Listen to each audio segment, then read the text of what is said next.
εκείνη τη μαύρη στιγμή ο Σταυραετός αρχίζει να κυνηγά το θάνατο και να τον προκαλεί για το τελευταίο κονταρό χτύπημα. Στα βουνά της Παπούτσας, στο Παλεχώρι, στο Μαχαιρά, στους Καπέδες, στον Αναλιόντα, ενώ ταγιάζει της προδοσίας που περονιάζει ανελαίητα τη φύση που ανατριχιάζει από το άγγιγμα της κατάρας. Και μια μέρα το παλικάρι ορίζει τελεσίδικα τα μαρμαρένια αλόνια για τη μάχη των αιώνων. Από το μοναστήρι της Παναγίας του Μαχαιρά βλέπει την παρυφή του βουνού με τις λατσές που κατηφορίζει απότομα στη Χαράδρα. Εκεί επιλέγει ο Γρηγόρης Αυξεντίου και την παλέστρα του και τον τάφο του. 23 του Φλεβάρι, μια μέρα μετά την επέτειο των γενεθλίων του, αρχίζει με τους αντάρτες του την ανόρυξη του Κρυσφυγέτου.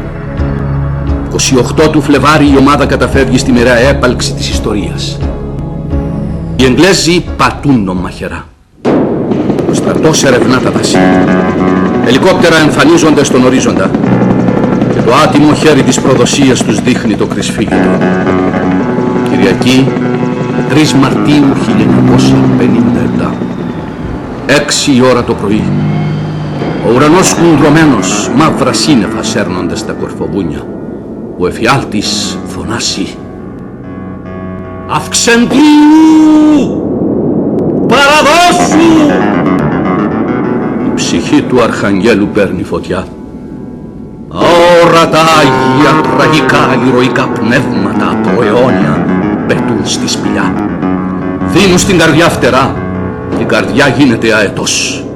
Δεν ακούει οι φωνές γήινες, μεσουρανοί, με τα ετήσιο βλέμμα ατενίσει από ψηλά περήφανα την ιστορία, διαπερνά τα νεφελώματα των ανθρώπινων συναισθημάτων. Οι σύντροφοι διατάσσονται να εγκαταλείψουν το μαρμαρένιο αλόνι. Η Λεωνίδια κραυγή, η φωνή του Κωνσταντίνου Παλαιολόγου, η ευχή του Αρχιεπισκόπου Κυπριανού γίνονται κεραυνός που σχίζει τον ουρανό και χτυπά τη γη συγκλονίζοντας τον κόσμο. Μολόν λαβέ!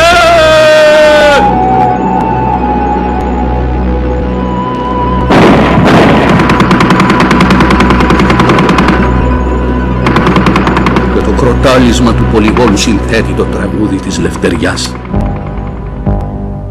Στους εμβατηριακούς ρυθμούς της αρετής που τη λέει φιλότιμο και ανθρωπιά και λεβεντιά. Και το τραγούδι γίνεται παμπάλαιο, βυζαντινό πολεμικό τροπάρι, ώσπου ο ήλιος ανεβαίνει στο πιο ψηλό σημείο.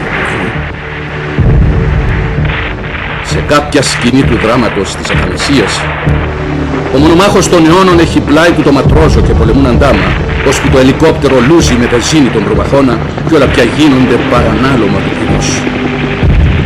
Ένας αρχάγγελος μετατρέπεται σε φλεγόμενη λαμπάδα και με τη συνοδεία των θρύλων γίνεται φως ανέσπερο που υψώνεται στα επουράνια και από το άφθαστο ύψος λάμπει πολικός αστέρας των Ελλήνων που οδηγεί τους λυτρωτές στο βορρά των μεγάλων προσδοκιών και των ανυποχώρητων διεκδικήσεων. Ο Γρηγόρης ήταν από τους άντρες που μετατρέπονται σε αιώνια σύμβολα της ιστορίας για να διδάσκουν τους λαούς πως οι δούλοι γίνονται ελεύθεροι, που υψώνονται στις πιο ψηλές κορφές των βουνών σαραντάπηχοι σημειοφόροι, υπεράνθρωποι, ημιθεϊκοί, ασυμβίβαστοι, που ζουν πάντα στη συνείδηση του κόσμου, που σέβεται τον εαυτό του και τον καθοδηγούν στα κοινωνικά και τα εθνικά του πεπρωμένα. Ζει ο Γρηγόρης Αυξεντίου. Πάντα θα ζει ο Γρηγόρης Αυξεντίου. Έχουμε χρέος να γυρίσουμε τα μάτια της ψυχής μας και να τον αντικρίσουμε άκαμπτο, ακμαίο, ανταίο. Το Γρηγόρη θα τον δούμε να πατά στις πιο ψηλές κορφές του Πενταδακτύλου, με το ένα πόδι να πατά στο φρούριο του Αγίου Ιλαρίωνα, με τ' άλλο στην Καντάρα, ήλιος στο πρόσωπό του, φωτιά που φωτίζει τους δρόμους μας, που καταβγάζει τα σημεία των εθνικών μας προσανατολισμών. Στα χέρια του κρατάει σάλπιγγα πανάρχαιη, τη σάλπιγγα της Αλαμίνας, τη σάλπιγγα του Μαραθώνα, τη σάλπιγγα της Αγίας Σοφιάς, τη σάλπιγγα της Αγίας Φωτεινής της Μύρνης και σαλπίσει το εωθινό της Λευτεριάς, το εγερτήριο της ελληνικής ψυχής, το υπέρτατο χρέος, το προσκλητήριο της ανθρωπιάς. Είτε παιδες Ελλήνων, ελευθερούτε πατρίδα.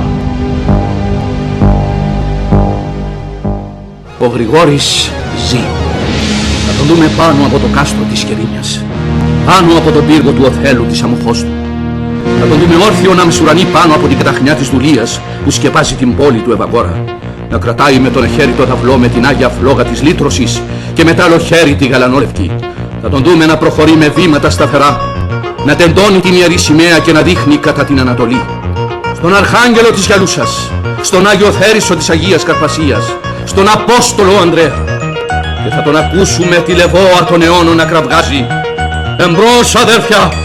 Εμπρός για τη Μόρφου, για την Κερίνια, για το Βαρόσι! Εμπρός για τη Λύση! Εμπρός για την ακραία έπαλξη, την ακραία προφυλακή της φυλής μας! Εμπρός, αδέρφια!» φωνάζει ο ήρωας.